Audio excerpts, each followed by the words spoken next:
Hello, my name is Gareth Edwards and welcome to the Untitled History Podcast. Join me each week alongside world-leading experts as we take a deep dive into your favourite topics from throughout history. From the ancient world to the modern, and with plenty of historical rabbit holes in between, we'll cover famous and not so famous moments in history from all across the globe. Before the outbreak of the American Civil War, Colonel Robert E. Lee wrote, "I can anticipate no greater calamity for the country than a dissolution of the Union. It would be an accumulation of all the evils we complain of, and I am willing to sacrifice everything but honor for its preservation." Yet on April the 20th, 1861, Lee resigned from the Union Army. By the 23rd of April, he was commander of all state forces in Virginia, one of the secessionist states. Over 40% of all Virginian officers in the Union Army stayed loyal to the US, as did 60% of those serving in the US Navy. Of the 11 Virginian colonels in the Union Army before the war, only Robert E. Lee chose state over country. General Winfield Scott, a fellow Virginian with whom Lee discussed his decision, stayed loyal to the United States, as did a number of Lee's family serving in uniform. This included his cousin, John Fitzgerald Lee, who said, "There was no Virginia in my commission, only the United States." Lee's nephew, one sister, and brother-in-law all remained loyal. Also his cousin, Admiral Samuel Phillips Lee, who said, "When I find the word Virginia in my commission, I will join the Confederacy." Much has been written and recorded about Lee's decision to join the Confederacy. In this episode, though, we're going to look at the fascinating stories of the Virginians who stayed loyal to the Union, including George H. Thomas, the Rock of Chickamauga, who is arguably one of the finest generals the United States has ever produced. And with me for this episode, I am, of course, your host, Gareth Edwards, aka John Bull, but I have with me the only man I would ever consider doing an episode on this with, which is, of course, Angry Staff Officer. Thanks so much for having me. I'm very excited to discuss one of my favorite topics, myth busting, and it always gets me a little bit giddy when I can talk about really cool Virginians who did not do a treason. Which is the important thing here. So for those unfamiliar with Angry Staff Officer, he is an American Army officer and historian who specializes in US military history with a particular focus on war and memory, which is very, very relevant here, isn't it? Now, obviously, this isn't intended to be a podcast or a judgment on Robert E. Lee. People may do their own judging where they want to. I'm sure many people have and many people will. But we probably should just begin, before we look at some of our officers who stayed loyal, with just discussing why this was such a big deal in the first place. So do you want to maybe set the scene for those unfamiliar as we head into the American Civil War? Why are so many officers facing this kind of emotional nightmare as to what decision they make? Yeah, and of course, it is absolutely loaded, as this whole question is, with an immense amount of emotion and a significant clouding of what the reality was from the post-war era, from the writings of the post-war era, as people began to write to justify their decisions. For many officers, the sort of the dissolution of the United States, as they sort of saw it, or a dissolution of the ties of union, as specified through the Constitution, meant an end to their ties of responsibility to the U.S. Army. And especially when we talk about these 11 Virginia colonels serving in the U.S. Army at the beginning of pre-Civil War.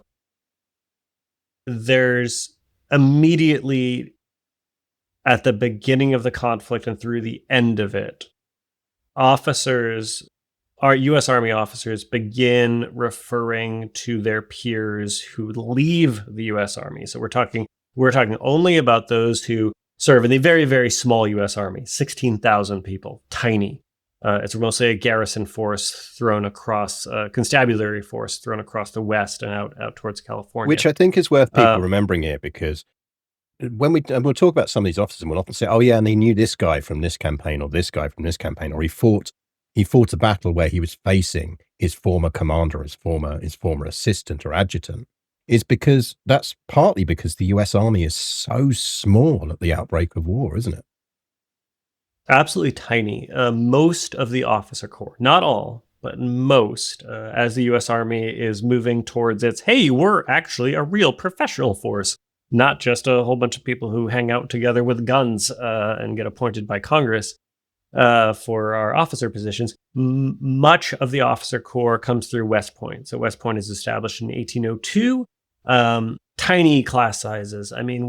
Today West Point a graduating class from West Point is around 1,000.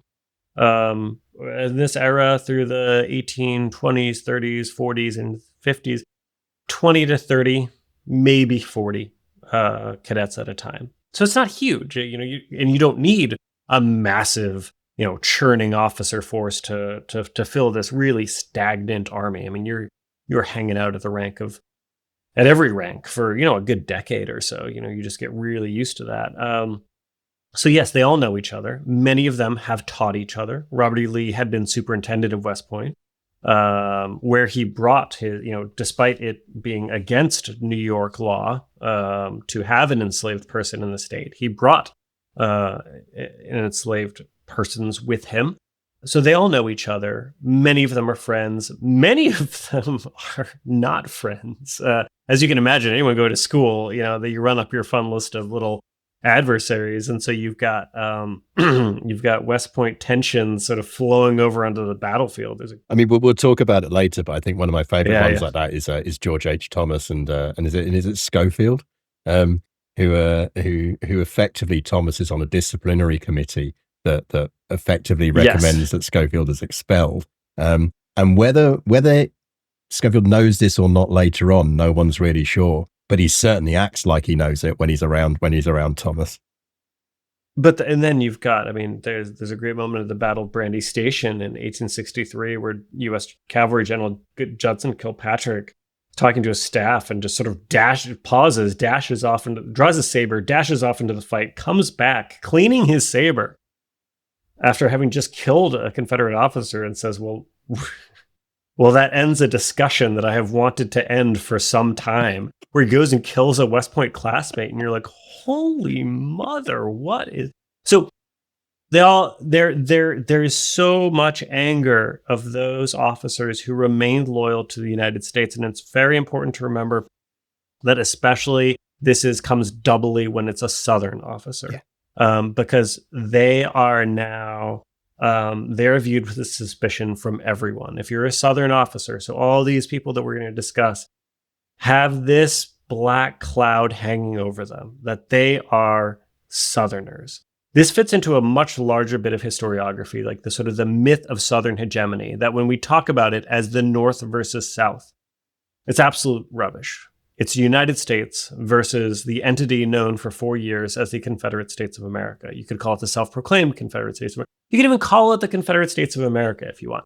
It is not the North and the South. What you have is the government of the United States making war on a self-proclaimed other part of another government. Inside the South are massive bodies of people who do not agree, the largest being the 4.5 to 5 million enslaved people who were never asked their opinion at the beginning of the conflict. You also have the western half of Virginia, which itself breaks away from Virginia in 1862 to form the current state of West Virginia. Every single southern state, with the exception of South Carolina, provides white regiments to the U.S. Army.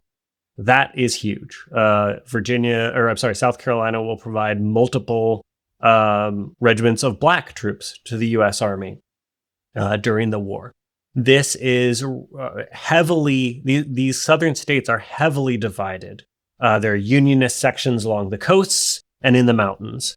And then you also have not just Unionist sections, you also have sections that just say, we didn't want this war, we're not taking part. So all of this to say, any discussion of North versus South, one, is disingenuous and is wrong. Two, I think it sets the wrong tone when we as Americans discuss this, because it immediately puts anyone who's from the South sort of on the back foot in a defensive stance, ready to fight. Because, you don't want your part of the country being called like, hey, you went to war to protect owning other people because of the color of their skin. How do you feel about that? And I think this is something It's very emotional. I always try and explain to people when they talk about what are the key things about being a historian.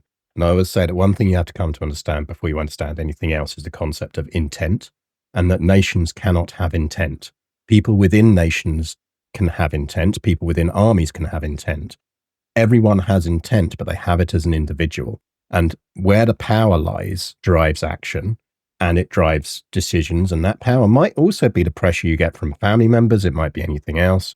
But intent matters. And whenever we talk about the British do this and the US do that, when we're historians, what we're really using that is a shorthand for the people who were running things at this particular time, in this particular place, that represented that political or military entity, did this thing. And I think sometimes we can kind of forget to explain that to people. So it's probably always a good one to come into this with, is to say that, like, if we use on this podcast words where we say, well, the Union does this or the Confederacy does this, in all those instances, what we're talking about is one representative of that at that time. And they are probably surrounded by a whole bunch of people who completely disagree with what they're doing, who are actively plotting to stop them doing it, or who are actively supporting them to do it purely because there's a personal advancement in it or anything else. People and wars, and civil wars in particular, are complex. And that very much plays here, doesn't it, when it comes to the importance of people placing state over country and who decides which way they want to go. It is always an intensely personal decision. It is. And so one of the sort of myths that gets thrown around, especially when talking about Lee, because the cult of Lee is incredibly strong. And for anyone, by the way, who wants to read a really good book on this, I'll recommend the book Robert E. Lee and Me by retired Brigadier General Ty Sedgwick, who really lays out his own sort of coming to terms with what we in the United States refer to as the lost cause, the former Confederates' attempts to justify their war, purge it of any causation regarding slavery, refer to it back to as an idea of states' rights, and fit it within a pantheon of moral crusades that the United States has fought for. He does a great job of navigating sort of his relation to that coming out of it, and then also how that myth was built, and especially the cult surrounding Lee. But when we talk about Lee, so many people say, well, he is a very difficult decision for him, but he chose Virginia because loyalty to that time was tied to state rather than nation, which is hogwash. As we're going to look at, all the other colonels in the Army said no. His family members said no, loyalty to nation is more important. We're going to talk about a bunch of Virginians who agreed to this. When you have nearly half of officers in the U.S. Army, Southern officers in the U.S. Army, saying no, national loyalty is more important, and in fact, the majority of West Pointers, West Point trained officers, rather than those who are political appointees, are going to say no. The national, my oath to my nation is what's important. This is when you have to break past that first sort of, oh, well, this is what they thought at the time. Was it difficult? Did it play more of a role than, say, state loyalty would now? Absolutely. I mean, there's no question about that. There is this idea of, in an era of limited mobility and an era where you are defined much more by your state, by your locale. We talk about this a lot in the colonial era. No one's really going and identifying, in the 1600s, you're arriving on the shore of what is now Virginia, and you're meeting a Native American, and you're not going to say, hello, I'm from England. You're going to say, well, I'm from Kent. And they're going to be like, where the hell is that? Yeah, I think it's much rarer that we get that level of kind of personal choice in identity or anything now. I think the closest, arguably, if from a British perspective in modern terms, is I always say is like, if people ask me what I am, first thing I'll describe myself as is a Londoner. I'll call myself a Londoner almost before I call myself British. And certainly, which I feel like is timeless somehow. Which is very timeless. New Yorkers have the same problem. I mean, benefit. Yeah, and as an ex-New Yorker as well, I can confirm that. But certainly, and particularly post-Brexit, which was another one of those big political wrenches in the same way as the Civil War was. Not obviously, thankfully, not leading to active combat, but that kind of level of upheaval. There was a considerable period where if you'd asked me who I was, I would not have said I was British at all for that period. I'd have just said I was a Londoner. So I think that's what we just want people to bear in mind going into this. We're not having a go at anyone. We're not trying to place ourselves into those shoes of doing this. What we're doing really is just saying that you have to look beyond the simple narrative that is often portrayed, which is there was never a different decision for Robert E. Lee to make. And what we're going to be looking at today is some of the people who, when they faced that fork in the road, went the other way. And as you say, actually, the majority of them did. So let's get into some of these people, because some obviously we're going to talk about a bit more than others. But I want to kick off with one of our colonels, which is René de Russie, a fantastic name. And the reason I want to kick off with him is because he's actually the son of French plantation owners from Haiti. So he is a man who is intimately familiar both with slavery and the consequences of it, but also a man whose family wealth primarily owes its origin to it. And he sides with the Union. He rises to brigadier rank during the war. And he's actually a massive expert in fortification. He works all over the US in the pre-war period and beyond, building fortifications basically everywhere. He is the inventor of the barbette depressing gun carriage, which is not a really sad gun carriage. It's a gun carriage that can lower itself to a level where you can fire at people coming up at you without the cannonball dropping out of the damn thing. So it's which is important. It is very important. I mean, yeah. and that works if the person's directly beneath your wall, but it's less effective at range. But he's a soldier through and through. One of my favorite facts about him is he's got a son, Gustavus Adolphus de Russie. It's like, if you wanted more evidence that this man is military obsessed, you know. What a nerd. It's a nerd name and a half. What's interesting is I'm currently about 7 miles away from Fort de Russie, which is he gets one of the forts in the defenses of Washington named for him. It's one of these. It's a cool honor, but there's also like 84 fortifications in the defenses of Washington. That Washington becomes a city that's just utterly ringed by fortifications during the course of the war. And I think, when we talk about Virginia especially, just remember that when Virginia finally does secede, that is now enemy territory that you can see like from the White House, from the Capitol. You can go out on Capitol Hill and look across the river and see enemy territory over there in the Heights of Alexandria, which is Robert E. Lee's home. And this is, so I think when we talk about the discussion of loyalties and everything, de Russie, he stays loyal, gets a fort named after him. He's serving in an army that is the senior commander is a Virginian. Winfield Scott, Old Fuss and Feathers, is a Virginian. He is also just pure army, through and like he is nothing but army. He's like the physical embodiment of the army. He is the very large physical embodiment because the man's getting up there, and so are his poundage numbers.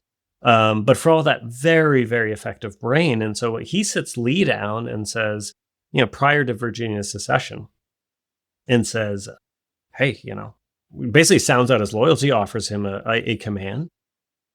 And, Lee says, well, I have to think about it. And, but leaning towards Virginia. And Scott just, you sort of imagine him sort of leaning back. This is his protege, a guy he fought alongside through the campaigns in Mexico, Scott leading the movement on Mexico City that Wellington referred to as one of the greatest actions of the age, an army disconnecting from its base of supply. And Scott goes, well, I have no room in my army for essentially ambiguous men. And that's cutting from a guy who was your mentor. It isn't just Lee says no. I mean, we always see Lee as as having the actor piece here. Scott's the actor. He says, all right, well, see ya. Bye. And Scott is going to, this Virginian is going to set that, he creates the strategic plan, later called the Anaconda Plan, the idea that this sort of giant snake will encircle the Confederacy with a naval blockade and then use rivers to cut the Confederacy into pieces and destroy it in detail, which is exactly what happens after 4 years of fighting. There's also a great Scott quote. I can never say too many things about Scott because he's just a phenomenal guy, a guy who begins his life as a lieutenant fighting in the War of 1812, rising up through the ranks, and then talking about the discussion of traitors running up to the election of the inauguration, rather, of Lincoln in January 1861, when someone talks about, well, what if any traitors attempt to disrupt the inauguration? And he says, well, sir, I would strap that man to the muzzle of a Napoleon, and I would manure the hillsides of Alexandria with his remains. There's a very similar story about von Hammerstein, who's a Weimar Republic general, World War I general turns Weimar Republic general, who is hugely anti-Hitler. He's very pro-army. He's an army man through and through. And when Hitler becomes chancellor and kind of starts dropping some hints that maybe he might do a bit of a coup, von Hammerstein's the guy who turns around to him and says, if you in any way start doing some kind of coup, I will shoot you in your head myself. Like, I will pull my sidearm and I will do it. And Hitler backs down. And I think you're right. There are these figures who almost kind of see different stages of a nation, different stages of an army. And I think that ties in sometimes to them having almost that further back view where they go, yeah, you know what? I know where my oath takes me. I know who I need to follow. I know you can't muck around with decisions on this. And I think you're right. Winfield Scott is absolutely up there as one of those figures. And I think it's a testament, actually, that so many people just don't think of him as a Virginian, because he just seems so much the embodiment of the Union at certain points. So two people I want to mention in particular, because I think their path is interesting in showing the different options that people do. One of those is Colonel Thomas Fauntleroy. And he actually sort of makes the same decision as Lee. He resigns his U.S. commission and he takes one in the Provisional Army of Virginia. But he's very clear that he sees that as a way of defending Virginia if the Union starts this effectively, not the other way around. And when it becomes clear to him that this is secession and that almost the active power pushing for it is the seceding states, is that he actually basically decides he's going to turn down a commission in the full Confederate Army and sits out the entire war. He just says, I'm not going to fight. And I think that's quite fascinating, as it almost shows that there was almost sometimes a third path that people could have taken, which I think is not one that we really think about a lot. Yeah, absolutely. I mean, when I take groups to Gettysburg and we talk about Pickett's charge or Lee's assault on July 3rd, I say, all right, what are Lee's options? And people say, well, he could either he can attack or he can not attack. I'm like, there's a third one. It's called retreat. There's always multiple options. You can always opt to withdraw yourself from the narrative. And that's exactly what Fauntleroy and so many officers do. And it's also interesting too that many of them choose to sit it out in 1861 on both sides, and then Confederate conscription hits real hard in 1862, so you don't really get many fence sitters there. But you have more people who come in once they realize, oh, this is not a 90-day skirmish. This war will not, in fact, be over by Christmas. They never are. And this is now a sort of existential struggle, and it brings more people off the fence. And I think one other I'd like to just sort of draw attention to is John Garland, who's another one of our colonels. And he was, again, back to what we were talking at the beginning about how everyone knows each other. He's actually an incredibly close friend of James Longstreet, who becomes such a critical commander on the other side of that fence. And Longstreet goes to great effort to persuade him to join the Confederate forces. But Garland just refuses. He's under enormous family pressure and friend pressure and colleague pressure. And he just says, no, I'm not going to. And he actually dies relatively early in the war. He dies in 1861. But when he dies, he's still serving in the Union Army. That's the decision he made. And then speaking of decisions, so out of this list, I want to just highlight one other, and that's one of my favorite cavalrymen. That's Philip St. George Cooke, who's getting a little bit up in years, as all these are all old colonels. To make it as a colonel in the U.S. Army, you gotta essentially be hitting your 50s and 60s, ready for that AARP membership. Philip St. George Cooke is sort of should be well known in his own right. He's a very effective cavalry leader. He's got some great rants against the Texas Rangers when he's, in Texas in the 1840s and 50s, trying to keep the peace between the Comanche and the settlers in Texas. And he's just like, my biggest headache are the Texas Rangers. They have no discipline. They will run out, get in a fight, get beat, and then call in the U.S. cavalry for help because they can't actually support themselves. It's phenomenal. But his biggest claim to fame, why anyone would know of him who isn't a sort of pre-Civil War U.S. Army nerd, is that he's the father-in-law of noted Confederate cavalry commander Jeb Stuart.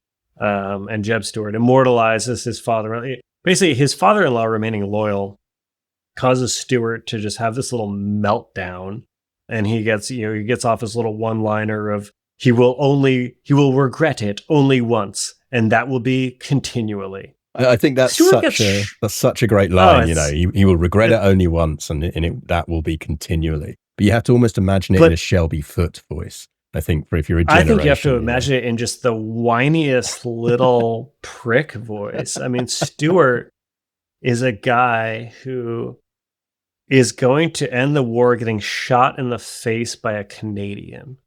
How embarrassing is that? As a Canadian soldier in a Michigan regiment, another great podcast would be talking about Canadians in the Civil War, because man, that's a whole realm that we're still unpacking in the historiography.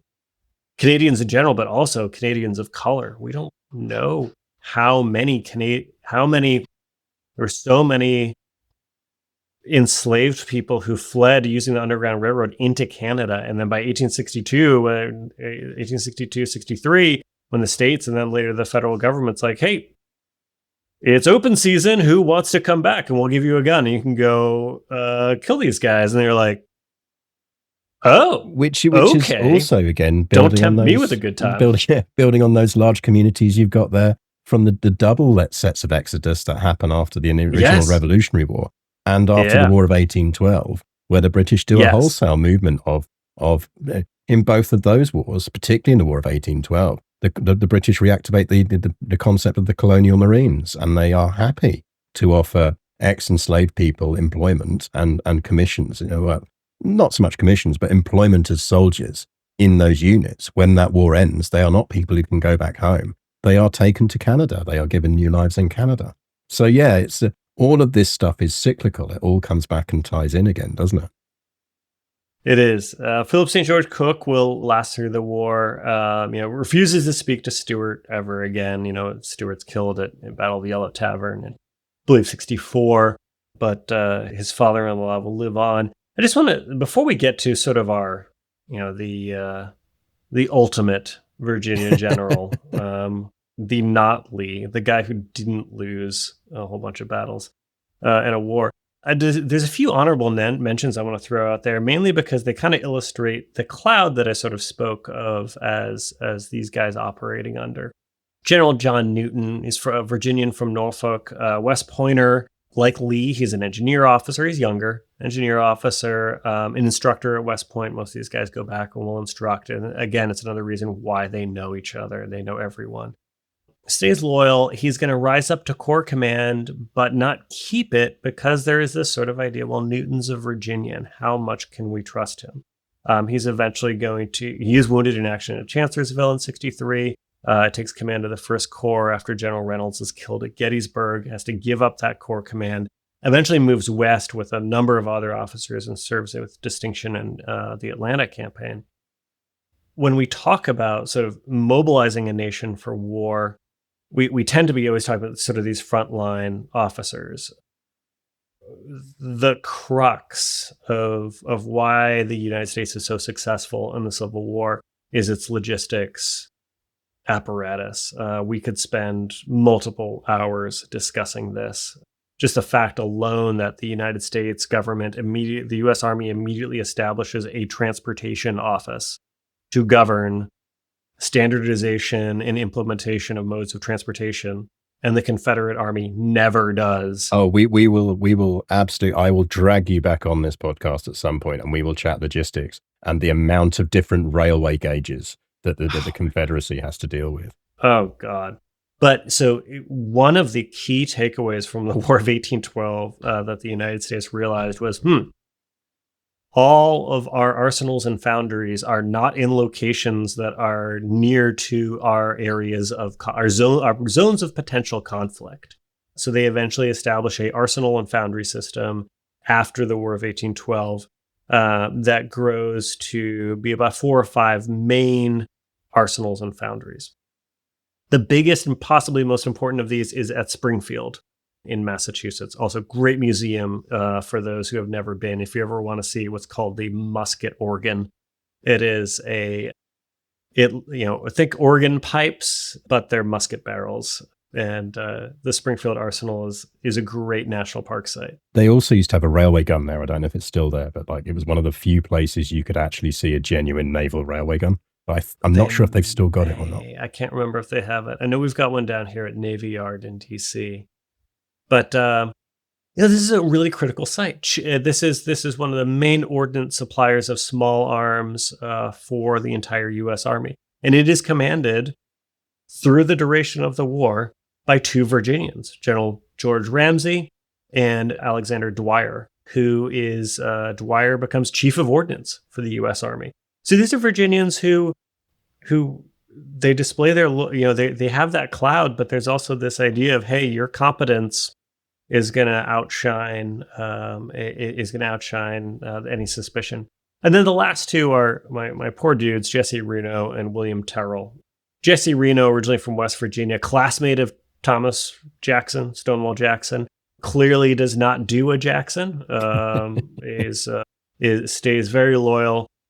Is noted as being one of the best tactical leaders in the U.S. Army through 1861, and especially in the campaigns of 1862. He's very unfortunately killed in action at the Battle of South Mountain as part of the Antietam campaign. There's a lot of what ifs. If had Reno lived, would he have used his very aggressive mentality to force the issue at Antietam? But the other, William Terrell, who writes, he sends a telegraph at the beginning of the Civil War when someone, it is rumored, someone basically says, "Oh, I heard about Terrell. I heard he's a Virginian and he stayed loyal to his state."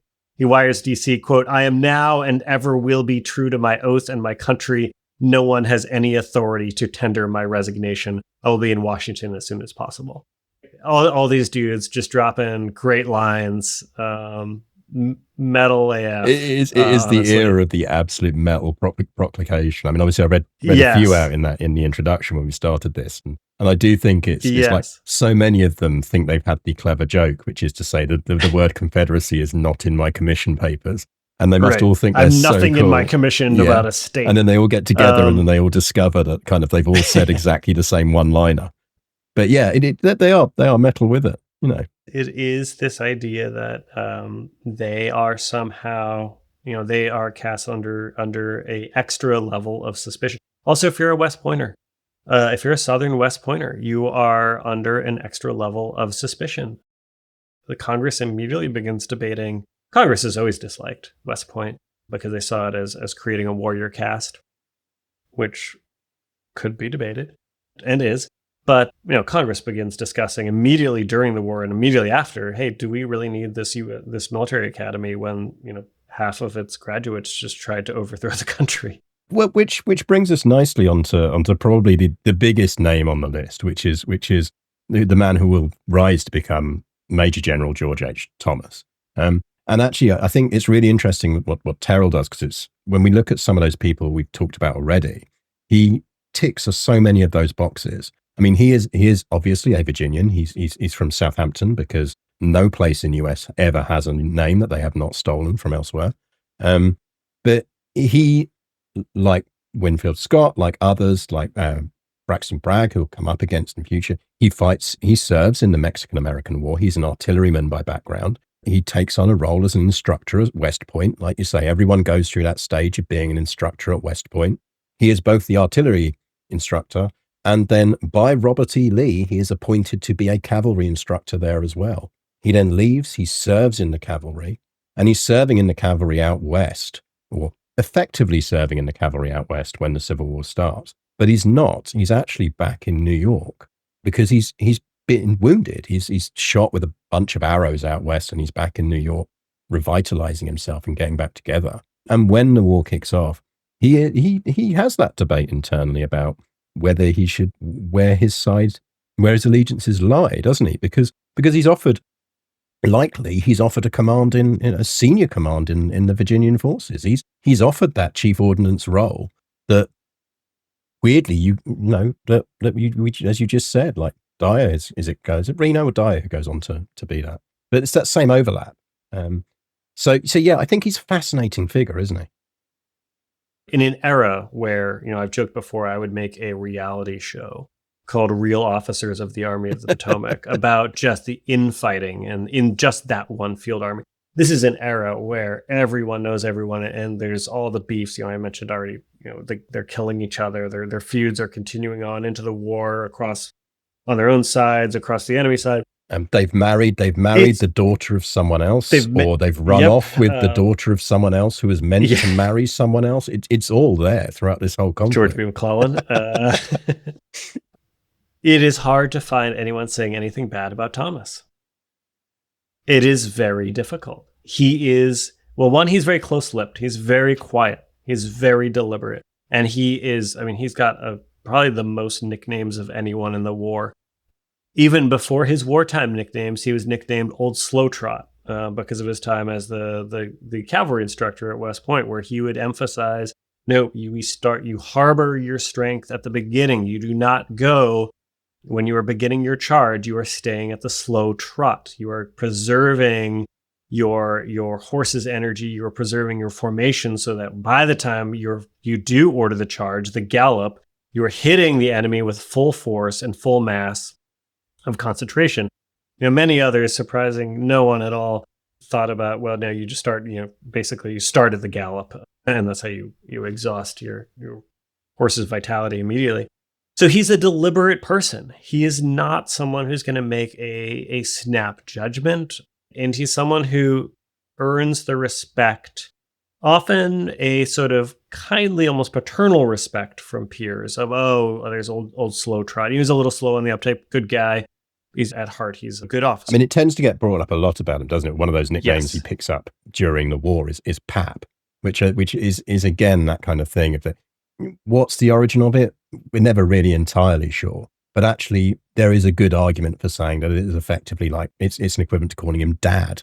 There is an element of his troops are like we see him as a dad, but not like Dad, the hard, the one who's pushing it, Dad who actually genuinely cares about whether we actually survive this battle or not, which is like not Daddy Hill. From the Napoleonic War. It's not a Daddy Hill.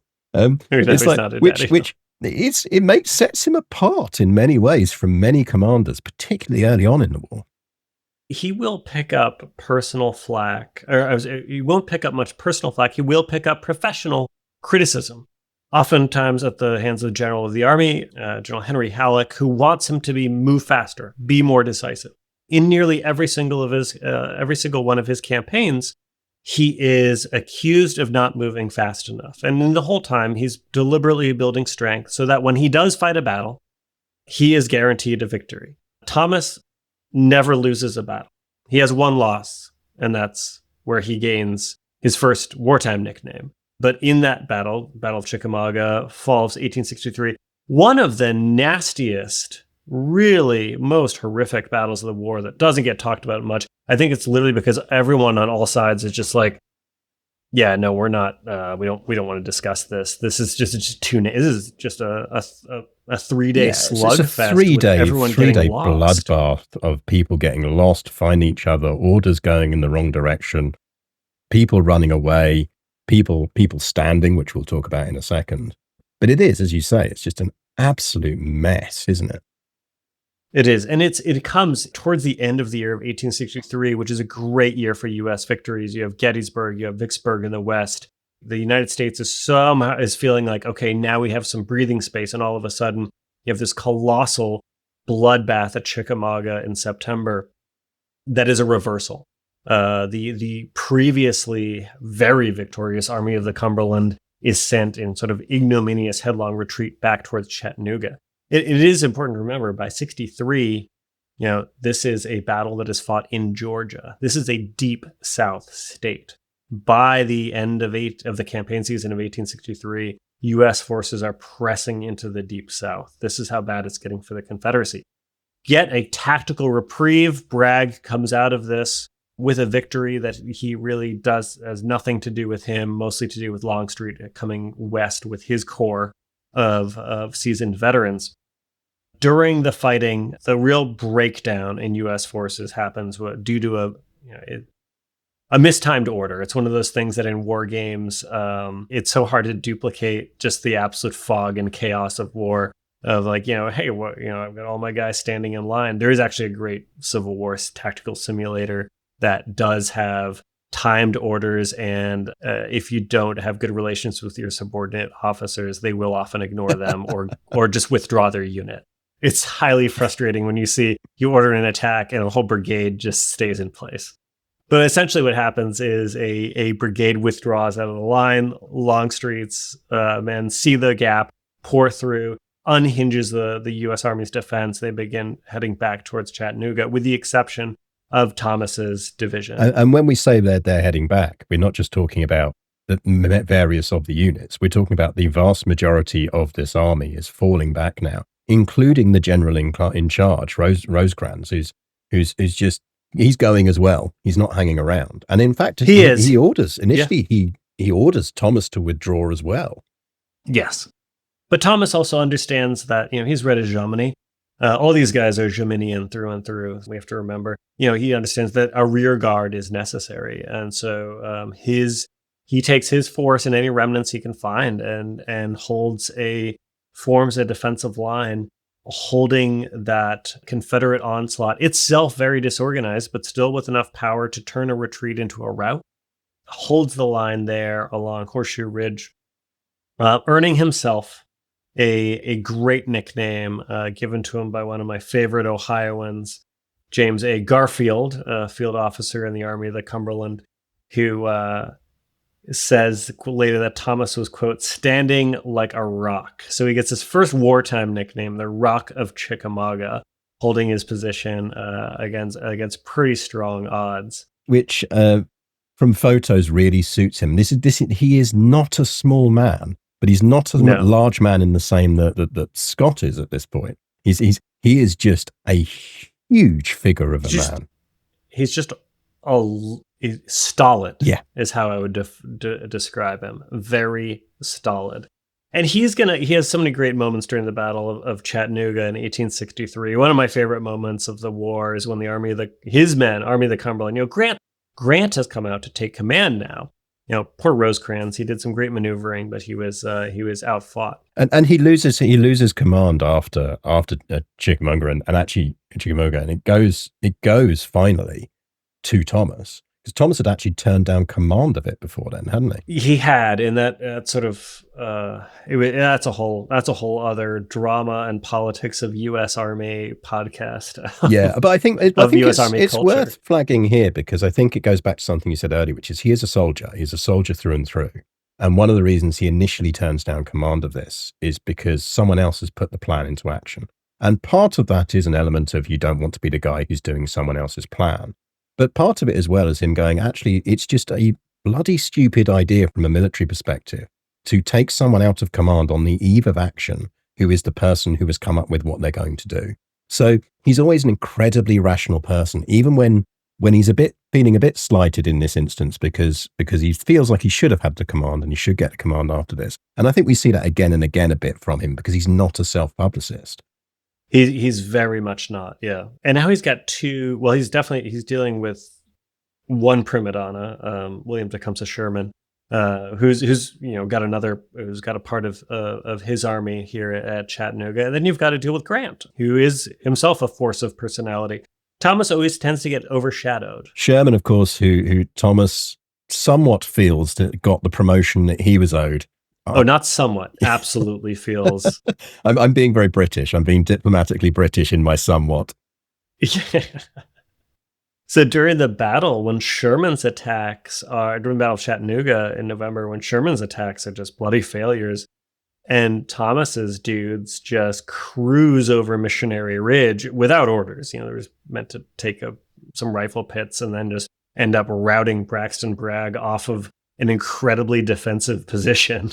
Well, you have to feel a bit for Braxton Bragg in all of this, because Bragg and Thomas actually served together in the Mexican-American War. I mean, everyone served, but they genuinely were like on the same battery at various points. And there is that back to your kind of sitcom thing. There's this, damn it, Thomas, even when you're not trying, you've beaten me yet again. Yes. Yeah, exactly. So Thomas sort of gets this vindication at Chattanooga that is sort of denied. So, and there's a lot, when I mentioned this, the political officer infighting, this really scars Thomas's career. Yes, he is also a Virginian. We have to keep remembering this. And Sherman and Grant have been through some stuff, and they're going to look out for each other. And Sherman tends to almost poo-poo Thomas. He leaves him behind. He says, "Hey, you just stay back. I'm gonna go and march. I'm gonna go take Atlanta, and then I'm going to go do my march to the sea. I'm gonna march to Savannah. You're gonna handle everything, not just." You're going to handle all my logistics, but also any Confederate armies that come into the zone of the West. Which is, Thomas is like, come on, man. Like, give me a break, dude. And there's, at no point is he really elevated to this almost the independent command level. But he does he gets the gift that John Bell Hood brings with him, when Hood, doing a thing that only a guy who's got one arm and one leg and a brain that's mostly on laudanum can do, which is, I'm going to ignore the army that's in my territory and cut off from its base of supplies. I'm invading Tennessee. Which Sherman said, if he wants to do that, that is the best gift that he can give me. Yes, go fight and lose to Thomas. Yeah, it is that. It's kind of like, from Sherman's perspective, it's one of those moments you're like, oh, okay. Yeah, no. Yeah, okay. Yeah, have fun with that. Never interrupt your enemy when they're making a mistake. Yeah, tell Thomas I said hi when you bleed against his walls. And Thomas gains his other nickname at the Battle of Nashville. The Sledge of Nashville, the Hammer of Nashville. Because what he does, Grant's all over him too. It was just saying, oh no, you need to attack. Grant and Halleck are both freaking out that, a Confederate army's back in Tennessee. We have to do something with 64. We have a presidential election this November. Don't forget, this dude's running around wreaking havoc. And Thomas is like, yeah, keep your pants on. And he builds he fights really, the Battle of Nashville fought in horrible weather, icy rain conditions, where Thomas deploys, really interesting battle formation where he uses his cavalry corps essentially as a mechanized or mounted infantry force. They're all armed with repeating rifles. He rides them to the rear of Hood's army. They dismount and they become this blocking force. Thus, when Thomas's assault element hits Hood's army and Hood begins to retreat, he's retreating into essentially this enemy force in his rear. And Hood's army essentially dissolves. Remnants of it, just tiny elements, are able to move back west and unite with Joe Johnston's Confederate army in the Carolinas. But this marks one of the very, very few times that you actually see a dissolution of a Confederate field army. And that happens because Thomas, when he gets going, he does not stop. He is the hammer and the anvil now. He's the rock and the sledge. And I think that's the thing I always liked about the Rock is people think of it as you hit him and then you can't get past. But actually, I think it works the other way as well, in the sense of when he was on the attack, as you say, he's a slow rolling force.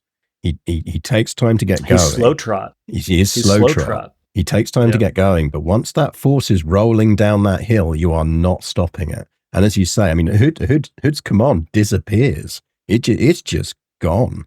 And I do think that's it. I mean, we talked a bit about, he is self-effacing. He is everything else. He does genuinely at the same time feel that he is overlooked. And part of that is as we've talked about, that thing that all these guys had. They are Southern. They are always viewed with suspicion. He's an outsider. There's something that we didn't mention it's very interesting.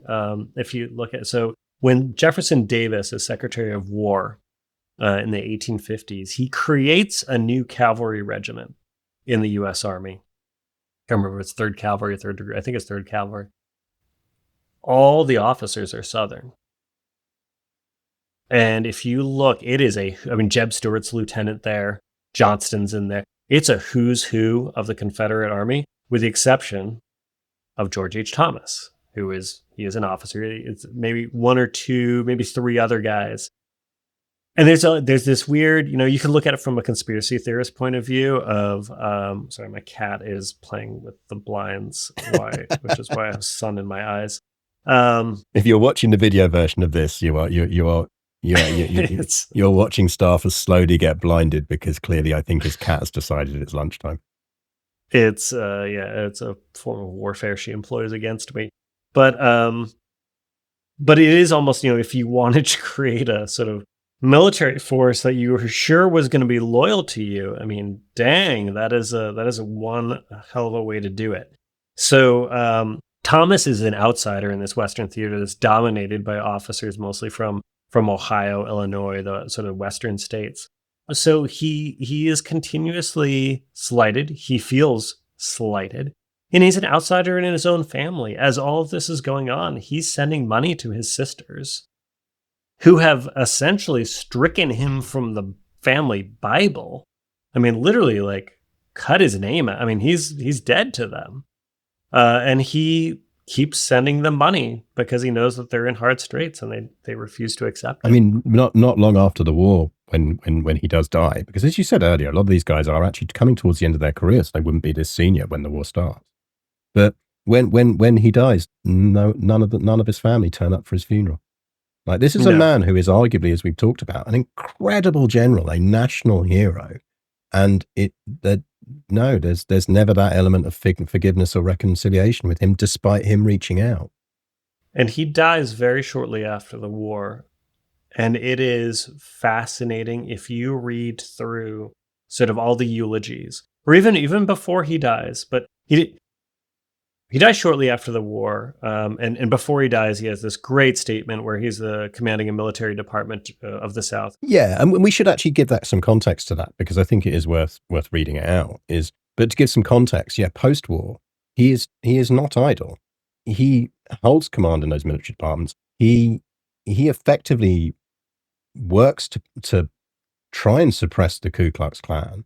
He is very active against actually some rules that he should be following to push the rights of ex-enslaved workers and ensure they get their rights defended. And I think sometimes as well as a bit of back to that myth thing of casting him as if he was always an abolitionist. He absolutely wasn't. Before the war, he owned slaves at multiple times. He comes into the war probably no different from most Americans in attitude. He leaves it as a man who is very much on the side of emancipation and everything else. But I mean, he entrusts a main part of his assault at Nashville to his black troops. He's a huge advocate for them. And this is another thing to remember, is that you have a lot of senior leaders who will use them as use black troops as a labor force or something like that. Not Thomas. He's going to use them as his combat element. And he's critically aware of the power of mythos in the Southern memory. Which brings us right back to what you talked about at the beginning of the show, isn't it? This is that lost cause thing. Yes. And then he sees the beginning of it. And so, if I may, I'd like to read his... So he writes this to Grant in 1868. And this is the beginning of what's called congressional reconstruction. And Thomas is writing back to say, hey, here's what I'm seeing on the ground. We're here, Washington hears all sorts of things of, Southerners are saying that their rights are being oppressed and that their lands are taken. And there's this whole mythos of sort of created about what's happening during Reconstruction. And Thomas writes, the greatest efforts made by the defeated insurgents since the close of the war have been to promulgate the idea that the cause of liberty, justice, humanity, equality, and all the calendar of the virtues of freedom suffered violence and wrong when the effort for Southern independence failed. This is, of course, intended as a species of political cant, where the crime of treason might be covered with a counterfeit varnish of patriotism, so that the precipitators of the rebellion might go down in history hand in hand with the defenders of the government, thus wiping out with their own hands their own stains. This is a species of self-forgiveness amazing in its effrontery when it is considered that life and property justly forfeited by the laws of the country, of war, and of nations, through the magnanimity of the government and people, was not exacted from them. That's the end of the quote. There has never been a statement that so succinctly captures the rise of the myth of the lost cause and what so many military officers thought of when he's talking about justly forfeited by the laws of country, of war, of nations. By these laws, which they held to. These guys live by the Constitution. Sherman, Abbott, highly racist. Constitutionalist, 14th Amendment passes. He goes, yep, we are protecting these people. They are U.S. citizens. I don't really care. My own political beliefs or my own social beliefs go in the background. Like, this is core. So many of them are going, anywhere else, these people would have been put to death. And now we have to accept them as our countrymen again. And this is sort of Thomas. Thomas is clearly wrestling. He comes out hard in this, but he's also wrestling with his own internal angst that so many military officers were. And I think that's almost a good point to finish on. I think the thing I always take from that quote, because it is one of my favorites, as you say, it's so prescient in terms of what happens effectively. We see a lot of today. But is I think there's a thing there for all nations and for all people coming out of things, which I always think is a fantastic turn of phrase, which is the counterfeit varnish of patriotism. And I think that can apply in so many circumstances. And thank you very much for joining me. There was only one person I ever wanted to do this episode with. It's been enormous fun. So, Stafford, where can people find you?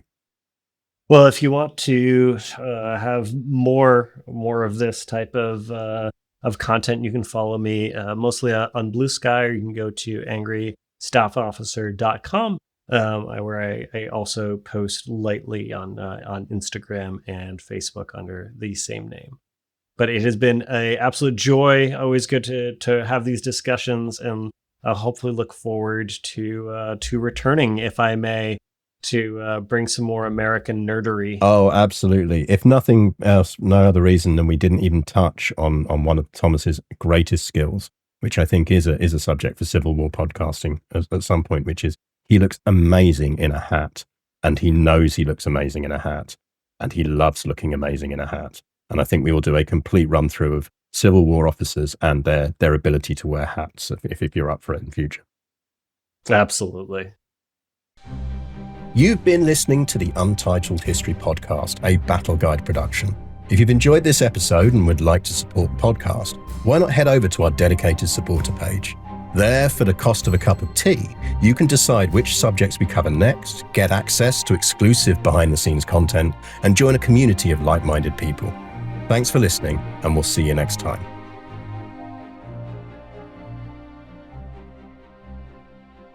This army that sort of dominated Rosie Sorry, this cat is currently down, about to knock my camera and possibly my monitor over. She's she's lunch. She knows lunch is in an hour, but she doesn't care. I'm going to read that Robert E. Lee quote from the beginning, and I'm going to do it in my best Southern drawl. So are you ready for this? Oh God. Okay, let's do it. I'm excited. I can anticipate no greater calamity for the country than a dissolution of the Union. It would be an accumulation of all the evils we complain of, and I am willing to sacrifice everything but honor in its preservation. Okay, that wasn't half bad. I mean, that was this is that thing of where a Southern accent somehow, the Southern accent and the New England accent, you can do, I think, with having a natural British accent. They lean into our theatrics, I think. They do. I mean, it's the blurring of the R's. It's why Glass Onion works so well. Yes. God, I love Brilliant. those movies. So cheers much. for that, man.